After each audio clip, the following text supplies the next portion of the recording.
Hey, welcome back. It's Alex with Bible Insights today. And I just wanted to welcome you back and let you know that if you have any prayer requests, make sure you get them sent over to us. The email is right at the bottom, BibleInsightsToday@gmail.com. Make sure you subscribe. And as always, make sure you visit singleparentministries.com and see if that's something you can support. We are all the way up to chapter 41 now, and this is Pharaoh's dreams, and that is in Genesis 41. If you're reading along, I am in the New International Version. That's what I always read. It's actually a study Bible. So here we go. When 2 full years had passed, Pharaoh had a dream. He was standing by the Nile, when out of the river came up 7 cows, sleek and fat, and they grazed among the seeds. After them 7 other cows, ugly and gaunt, came up out of the Nile and stood beside those on the river bank. And the cows that were there, ugly and gaunt, ate up the 7 sleek, fat cows. Then Pharaoh woke up. He fell asleep again and had a good second dream. 7 heads of grain, healthy and good, were growing on a single stalk. After them 7 other heads of grain sprouted, thin and scorched by the east wind. The thin heads of grain swallowed up the 7 healthy, full heads. Then Pharaoh woke up. It had been a dream. In the morning his mind was troubled, so he sent for all the magicians and wise men of Egypt. Pharaoh told them his dreams, but no one could interpret them for him. Then the cupbearer said to Pharaoh, "Today I am reminded of my shortcomings." Pharaoh was once angry with his servants, and he imprisoned me and the chief baker in the house of the captain of the guard. Each of us had a dream the same night, and each dream had a meaning of its own. Now a young Hebrew was there with us, a servant of the captain of the guard. We told him our dreams, and he interpreted them for us, giving each man the interpretation of his dream. And things turned out exactly as he interpreted them to us. I was restored to my position, and the other man was hung. So Pharaoh sent for Joseph, and he was quickly brought from the dungeon. When he had shaved and changed his clothes, he came before Pharaoh. Pharaoh said to Joseph, "I had a dream, and no one can interpret it. But I have heard it said that what you hear is a dream, you can interpret it." "I cannot do it," Joseph replied to Pharaoh, "but God will give Pharaoh the answer he desires." Then Pharaoh said to Joseph, "In my dream I was standing on the bank of the Nile, when out of the river there came up 7 cows, fat and sleek, and they grazed among the reeds. After them 7 other cows came, scrawny and very ugly and lean. I had never seen such ugly cows in the land of Egypt. The lean, ugly cows ate up the 7 fat cows that came up first. But even after they ate them, no one could tell that they had done so, so they looked just as ugly as before. Then I woke up. In my dreams I also saw 7 heads of grain, full and good, growing on a single stalk. After them 7 other heads sprouted, withered, thin, and scorched by the east wind. The thin heads of grain swallowed up the 7 good heads. I told this to the magicians, but none could explain it to me." Then Joseph said to Pharaoh, "The dreams of Pharaoh are one and the same. God has revealed to Pharaoh what he is about to do. The 7 good cows are 7 years, and the 7 good heads of grain are 7 years.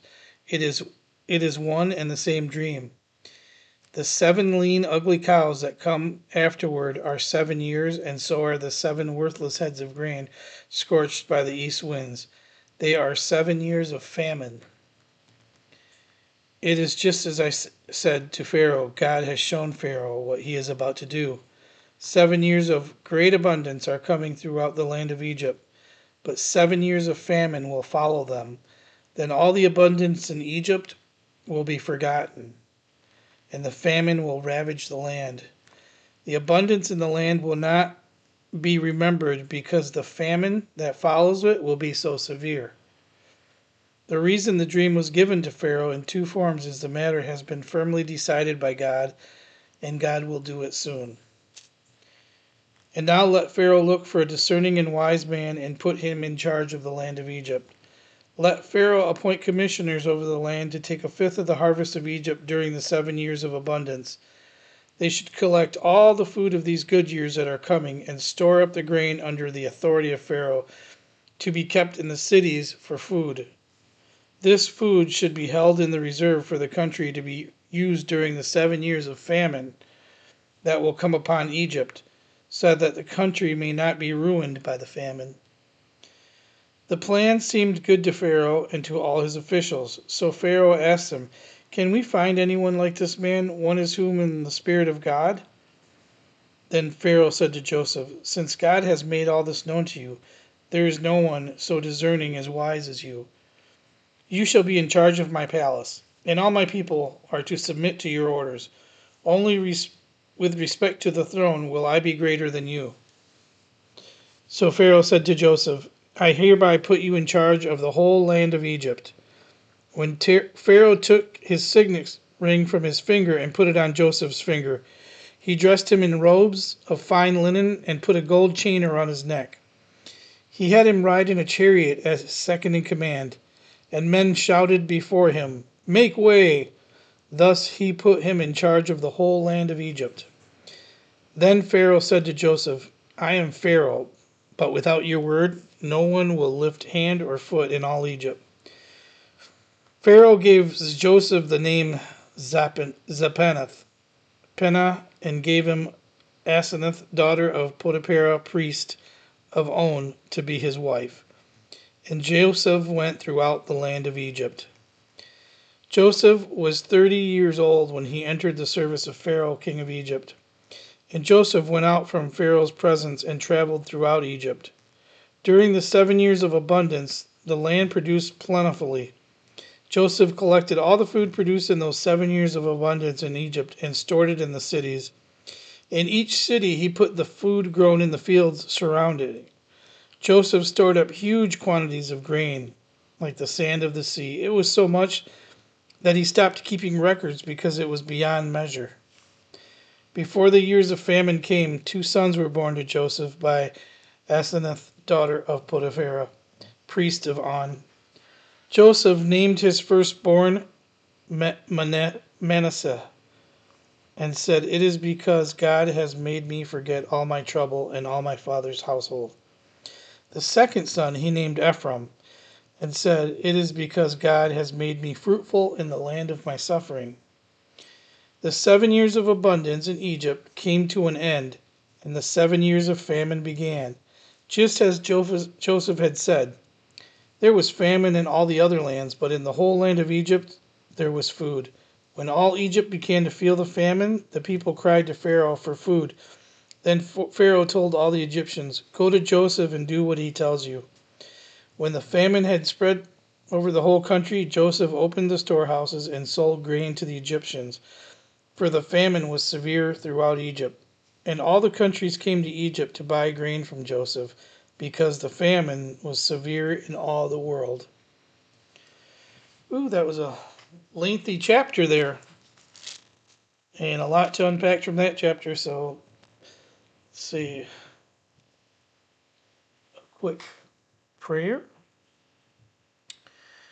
Dear Lord, thank you for providing us with provisions and showing us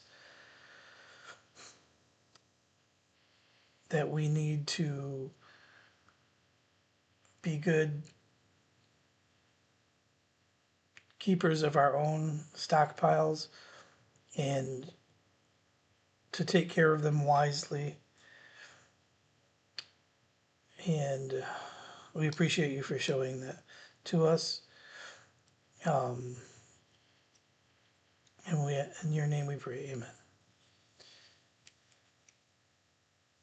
So, back here in the Bible, in the study sections, let's see some of the questions that they had come up with.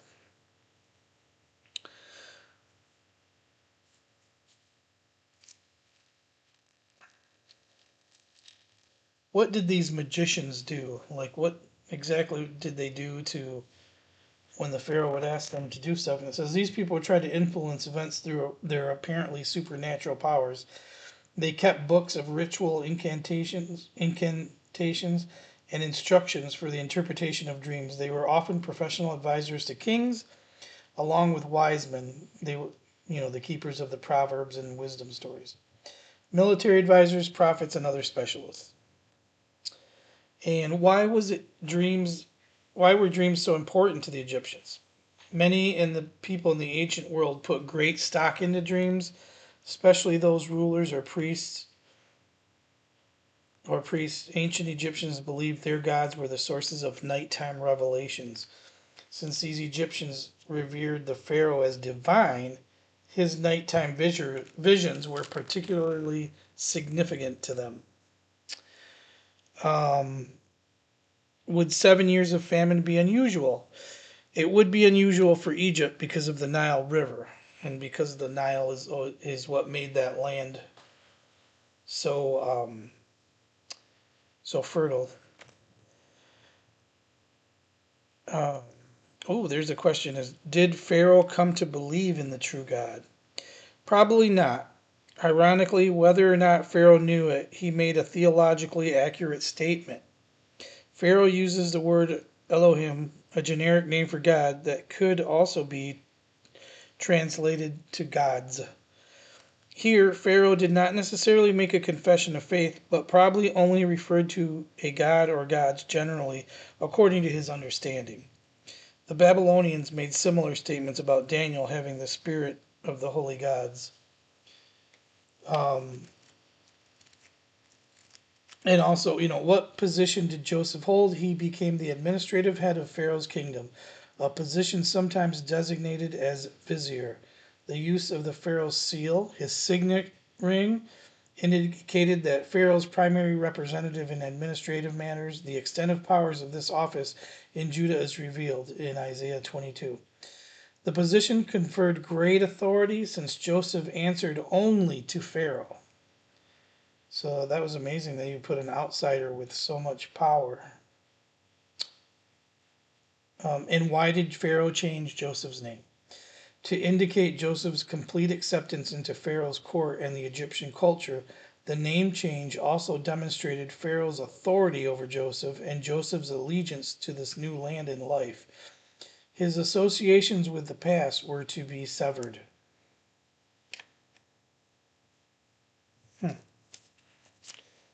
So those are interesting. All right. Well, make sure you guys join us for our next episode. Be episode 42, where Joseph's brothers go to Egypt. I'm sure some of you are familiar with that story. And make sure you send us all your prayer requests. Bible Insights Today at gmail.com. Hit the subscribe button in the corner. And of course, visit singleparentministries.com so you can help this nonprofit help churches or equip churches to minister to single parent families. So we'll see you soon, whether it be day or night. God